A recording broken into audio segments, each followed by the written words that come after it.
और एक निवेदन आप सबसे करूंगा, जिसके घर में क्लेश ज्यादा मचता हो, बहुत ज्यादा क्लेश मच रहा हो, बहुत ज्यादा झगड़े होते हो, बहुत ज्यादा, तो महाराज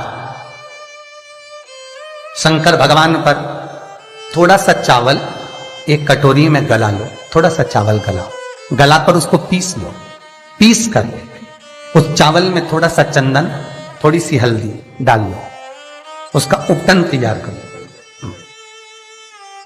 बुधवार के दिन, कोई भी बुधवार, शंकर जी के मंदिर में जाकर शंकर भगवान के शिवलिंग पर उस चावल का लेपन करो। 7 लोटा पानी, मात्र 7 लोटा पानी शंकर को समर्पित करो, शिव को समर्पित, अपनी कामना कर कर अपना भाव रखो। जब वापिस चलो, जिस कटोरी में से भगवान शंकर को आपने उपटन लगाया था, वही कटोरी घर लेकर आओ। घर के मूल स्थान जो भी हैं, हर हॉल में, कमरे में, उसकी एक एक बिंदी लगा दीजिए। मात्र 3 बुधवार आप कर लीजिए, आपके घर में कभी क्लेश नहीं हो सकता। भूमि का कितना भी दोष होगा, सिद्ध हो। जिस घर में रुपया आ रहा है, जा रहा है, 1 रुपए कमा रहे हो, 100 रुपए खर्च हो रहा है, घर में पैसा नहीं दिख रहा, व्यापार तो अच्छा कर रहे हो, घर में 4 लोग कमा रहे हैं, सब कोई मिलकर कमा रहा है, तो भी पैसा नहीं दिख रहा, तो भी धन नहीं दिख रहा, रुपया नहीं दिख रहा। महाराज, अगर धन संचिता में नहीं पड़ रहा हो, धन संचिता में नहीं आ रहा, तो महाराज शिव महापुराण की कथा कहती है, तिल्ली का लेपन, तिल्ली काले कलर की तिल को लेकर उसके साथ में थोड़ा सा चावल,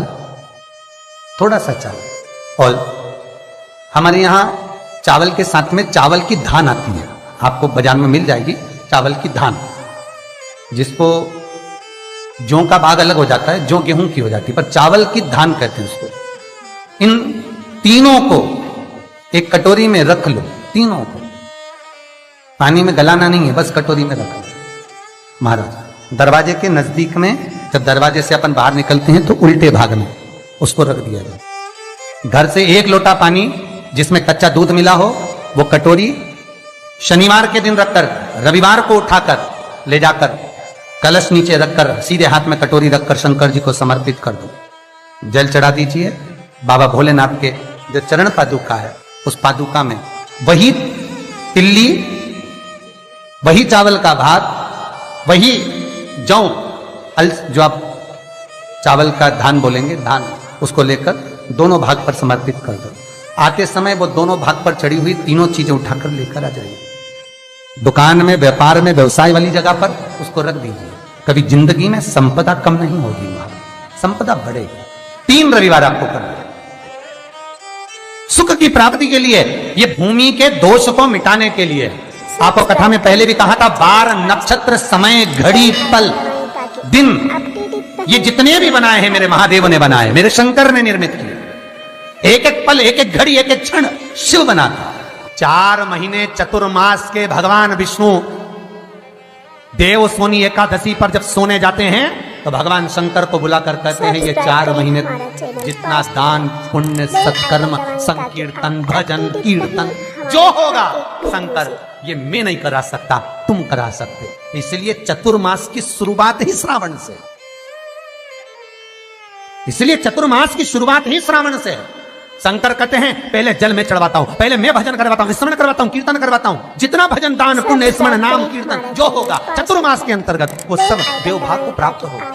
पितरों को, पूर्वजों को आहूत करो, दान करो, पुण्य करो, सत्कर्म करो, चाहे गौ माता को दो, चाहे बहन बेटी को दो, चाहे किसी भिक्षुक को कुछ दो।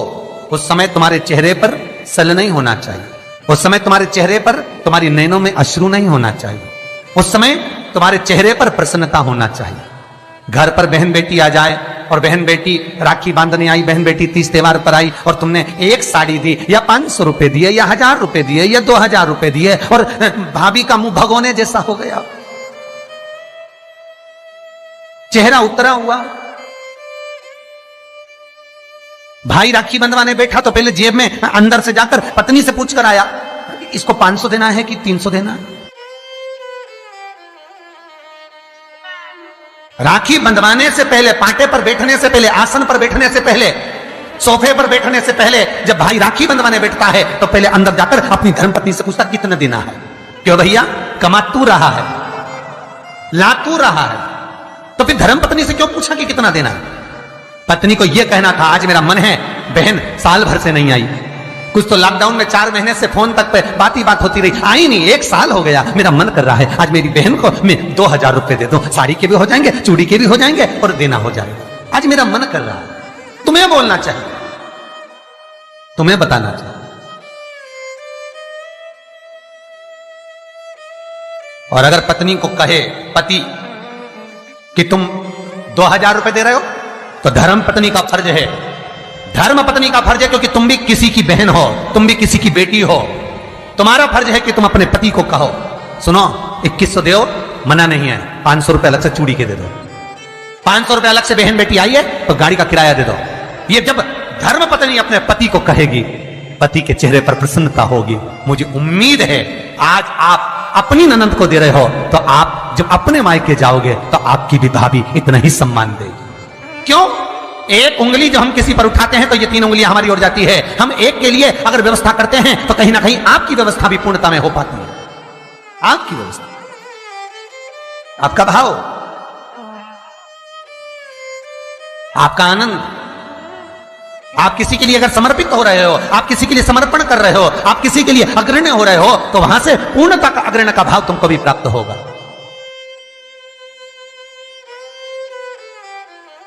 रक्षाबंधन पर भाई राखी बंधवाने बैठ रहा है तो धर्म पत्नी से पूछ रहा है कितने रुपए देना है।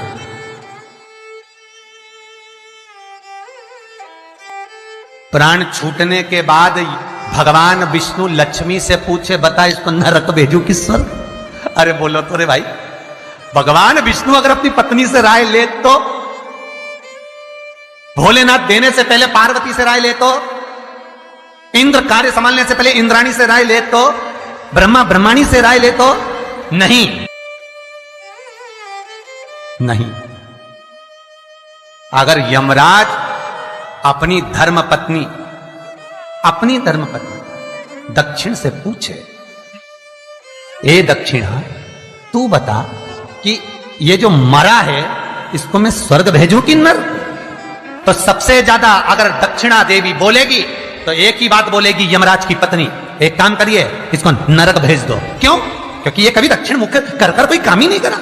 बोलो, दक्षिण मुख करके कौन कार्य करता है? दक्षिण मुख करके कौन पूजन करता है? दक्षिण मुख करके कौन स्मरण करता है? दक्षिण मुख करके कौन सेवा करता है? तो दक्षिणा को तो क्रोध आना चाहिए कि ये कभी मेरी ओर मुंह करके कभी भजन नहीं करा, इसने कभी मेरी ओर मुंह कर मेरे को देखा तक नहीं, कभी मेरी ओर मुख नहीं करा। तो दक्षिणा देवी तो क्रोध में आकर बोल देगी इसको नरक भेज दो। पर यमराज जब मृत्यु का दंड देता है, यमराज जब प्राणों को हरता है, अपनी पत्नी से नहीं पूछता, भगवान विष्णु लक्ष्मी से नहीं पूछते कि इसको क्या देना है, ब्रह्मा ब्रह्माणी से नहीं पूछते कि इसको क्या देना है, इंद्र इंद्राणी से नहीं पूछते कि क्या देना है, शंकर पार्वती से नहीं पूछते कि क्या देना है। तब केवल उनकी विचार धारणा, केवल वही देखा जाता है कि उसका भाव कितना, उसके भाव की सिद्धता कितनी।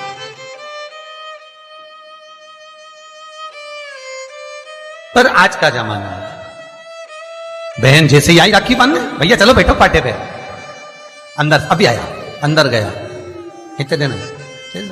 साड़ी रखी है मैंने निकाल दी है, धर्मपत्नी कहती है साड़ी निकाल दी मैंने, ये साड़ी दे देना, और सुनो साड़ी के पास 500 रुपए रख देना, बहुत है, साड़ी भी तो दे रहा है।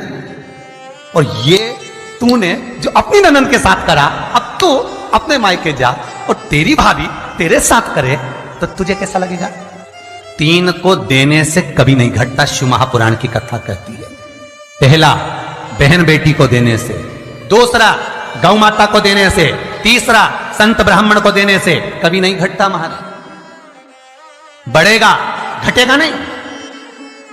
बहन बेटी को देने से कभी घटता नहीं है। तुमने जो दिया उसका 4 गुना अगले साल तक तुम्हें प्राप्त हो जाएगा। गौ माता को 1 रोटी दी है, गौ माता के निमित्त से 1 रुपया निकाला है, गौ माता के निमित्त से 1 रुपया भी अगर तुमने दान करा है, पुण्य करा है, उसके निमित्त का अगले वर्ष तक यही तारीख लिख कर रखना, कितना पुण्य प्राप्त होता है, कितना फल प्राप्त होता है, कितनी लक्ष्मी प्राप्त होती है। देने से घटता नहीं है।